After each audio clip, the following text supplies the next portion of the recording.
Hey guys, welcome back to the channel.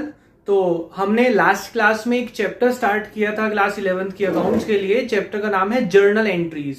उसमें मैंने आपको गोल्डन रूल्स बताए थे और कुछ बेसिक ट्रांजैक्शंस भी सॉल्व करके दिखाई थी। आज उसी में थोड़ा सा और एडिशन करके बेटा नेक्स्ट स्टेप की तरफ मूव करते हैं। जर्नल एंट्रीज जो है थोड़ा सा लेंदी चैप्टर है, तो आप ये मत सोचना कि बहुत जल्दी कवर हो जाएगा। हमें इसमें 5 से 6 दिन लगेंगे। तो आज अभी सेकंड क्लास है, इसमें फर्दर कुछ ट्रांजैक्शन समझते हैं। मैंने पहले से ही ये जर्नलाइज का क्वेश्चन बना के रखा है और ये रूल्स जो मैंने लास्ट क्लास में आपको बताए थे, पहले उन्हें रिवाइज करेंगे, फिर इनको ध्यान में रखते हुए ये क्वेश्चन हम सॉल्व करेंगे। ठीक है बेटा, देखो गोल्डन रूल्स बताए थे मैंने आपको। Debit what comes in, credit what goes out, ऐसे चलता है पूरा rule. Debit the receiver, credit the giver. Debit all expenses और लॉसेस, क्रेडिट ऑल इनकम्स और गेन्स। ये हमने लास्ट क्लास में याद कर लिया था। अब इसको ध्यान में रखते हुए पहली entry, started business with cash ₹1,20,000। मैंने आपको फर्स्ट क्लास में समझाया था कि हमारी जो ट्रांजैक्शंस होती हैं वो बिजनेस में किसके पॉइंट ऑफ व्यू से रिकॉर्ड होती है, ओनर या बिजनेस? यस, बिजनेस के पॉइंट ऑफ व्यू से रिकॉर्ड होती है। हमने बिजनेस स्टार्ट किया विद कैश ₹120, तो बिजनेस के पास रूल लगाते हैं डेबिट व्हाट कम्स इन। क्या कुछ आया जी? बिजनेस के पास कैश आया, तो हम लिखेंगे कौन सी डेट में है, जनवरी 1। तो ट्रांजैक्शन कॉलम देखो क्या है, date, particulars, LF, debit amount, credit amount.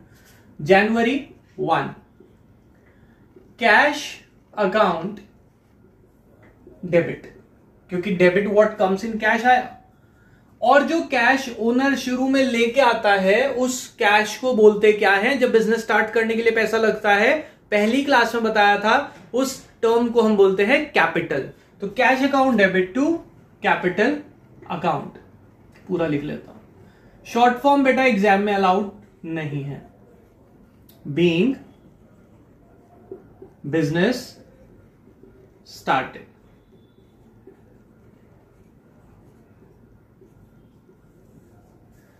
चलो कितने से, 1,20,000। नेक्स्ट ट्रांजैक्शन पढ़ते हैं बेटा। क्या लिखा है नेक्स्ट ट्रांजैक्शन में? Purchase goods from Ram ₹80,000। बेटा कैश में या क्रेडिट में? आपको कुछ बात बताई थी अगर याद हो तो। कैश वर्ड नहीं है और किसी पर्सन का नाम लिख दिया, इसका मतलब सर उधार में है। तो हमने गुड्स परचेज करे हैं। तो जब भी आप किसी से गुड्स खरीदते हैं, जब भी आप क्या करेंगे, कहीं से गुड्स खरीदेंगे, तो उसके लिए वर्ड यूज क्या करते हैं, परचेज। तो रूल लगाते हैं डेबिट व्हाट कम्स इन। क्या आया आपके पास? गुड्स आए, गुड्स के आने पे वर्ड लिखते हैं परचेज।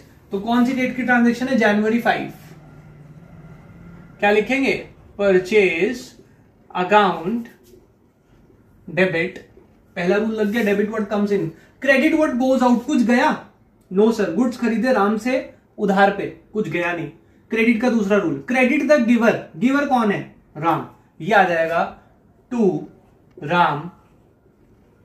राम्स अकाउंट। आपको बताया था जब भी किसी पर्सन का नाम आएगा तो आपको अपॉस्ट्रोफी S लगाना है। Being goods purchase on credit.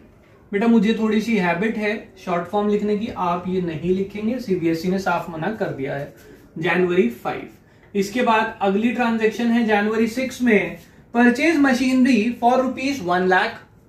ध्यान से सुनना, हमने मशीनरी खरीदी है, कैश वर्ड नहीं है, पर किसी पर्सन का नाम भी नहीं है, तो ये मान लिया जाएगा ये कैश में खरीदी है, क्योंकि वरना किसी का नाम बताते।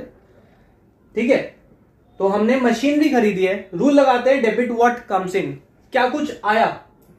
गुड्स आते तो परचेज लिखता, मशीनरी आई तो मशीनरी का नाम आएगा, तो लिखा जाएगा machinery account debit to cash account. Being machinery purchased. कितने की खरीदी मशीनरी हमने? ₹1,00,000 की। सॉरी, ये इसका भी अमाउंट लिख देता हूं, मैंने यहां पे अमाउंट नहीं लिखा था by mistake.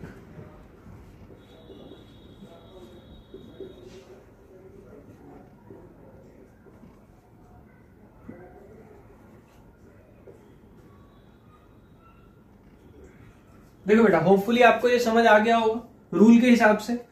Fourth, charge depreciation at the rate 10% per annum. बेटा पहले भी बताया डेप्रिसिएशन का मतलब क्या होता है, किसी एसेट की वैल्यू में रिडक्शन होना। क्यों रिडक्शन होना? Due to passage of time, पुरानी हो रही है, and normal wear and tear, जो आप यूज कर रहे हैं, यूसेज की वजह से जो एसेट की वैल्यू में गिरावट आती है उसको हम डेप बोलते हैं।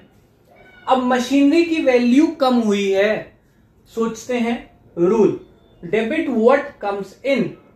कुछ नहीं आया सर, मशीनरी की वैल्यू कम हो रही, डेबिट द रिसीवर, मतलब ही नहीं बैठा सर। डेबिट ऑल एक्सपेंसेस और लॉसेस, क्या ये आपके लिए लॉस है? जी, आपकी मशीनरी की वैल्यू कम हो रही है तो आपके लिए लॉस है, और लॉस हमेशा डेबिट होता है, और उस लॉस का नाम लिखते हैं, लॉस का नाम है डेप्रिसिएशन अकाउंट। और किसकी वैल्यू में डेप्रिसिएशन लगा है? मशीनरी की, तो to machinery account being dep, पूरा लिखेंगे आप, डेप्रिसिएशन चार्ज्ड ऑन मशीनरी। कितना लगाया? 10%। मशीनरी थी कितने की? 1 लाख। 1 लाख का 10% मीन्स 10,000। होपफुली ये भी समझ आ गया होगा बेटा। कभी भी कोई भी डाउट आएगा तो प्लीज कमेंट बॉक्स में बताना कि सर इस क्वेश्चन की, इस एंट्री में प्रॉब्लम है, मैं नेक्स्ट क्लास में रिपीट कर दिया करूंगा। Sold goods to Mohit for ₹35,000। हमने मोहित को गुड्स बेचे हैं 35,000 रुपीज के, तो डेबिट व्हाट कम्स इन। हमारे पास क्या कुछ आया? नहीं सर। पहले ना मैं एक बार डेट कर देता हूं वरना कंफ्यूजन रहेगा। डेप्रिसिएशन जनवरी 10 में था और ये है जनवरी 12 में। हमने मोहित को गुड्स बेचे हैं, पहले सोचो कैश में बेचे हैं उधार में? कैश वर्ड है? नहीं सर। और किसी का नाम है? जी, इसका मतलब उधार में हो गए। हमने गुड्स बेचे हैं, रूल लगाते हैं डेबिट व्हाट कम्स इन। पैसा आया? नो सर, उधार में है। Debit the receiver. रिसीवर कौन है? हमने तो बेचे, मोहित रिसीवर है जी, तो हम लिखेंगे मोहित्स अकाउंट डेबिट।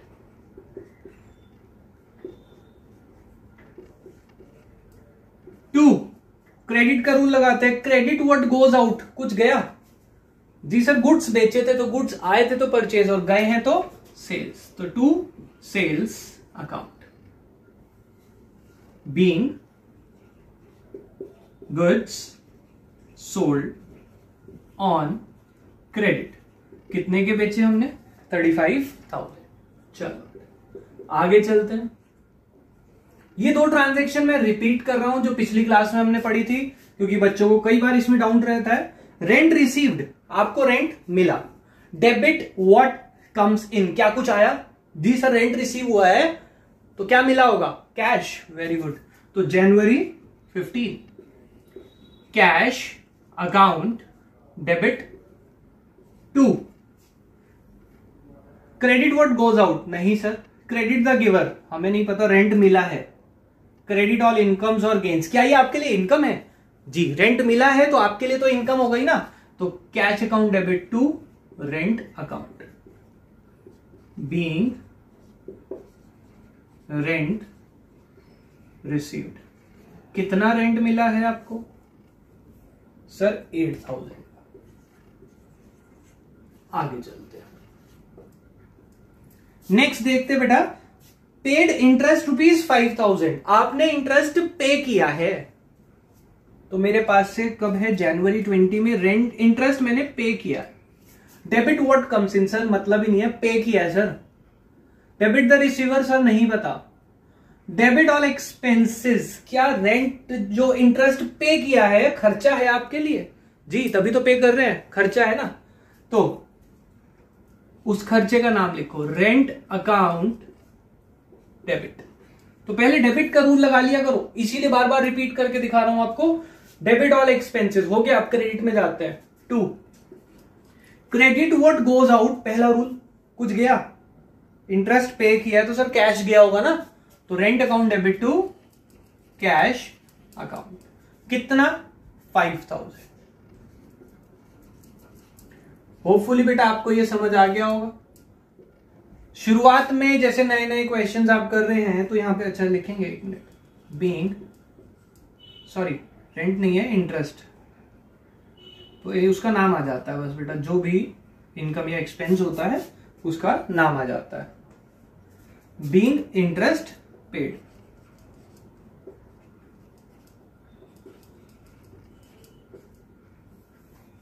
इसके बाद आप क्या करते हैं, इसका डेबिट साइड का और क्रेडिट साइड का टोटल करते हैं, और ये हमेशा मैच ही होगा, क्योंकि आपको पता है आपने हर ट्रांजैक्शन को डेबिट में भी लिखा है और हर ट्रांजैक्शन को आपने क्रेडिट में भी लिखा है। होपिंग ये आपको समझ आ रहा है चैप्टर, तो इसको सीक्वेंशियली चला रहे हैं बेटा, कोई डाउट होगा तो प्लीज बताइएगा, बाकी करेंगे नेक्स्ट क्लास में। अभी के लिए बाय बाय।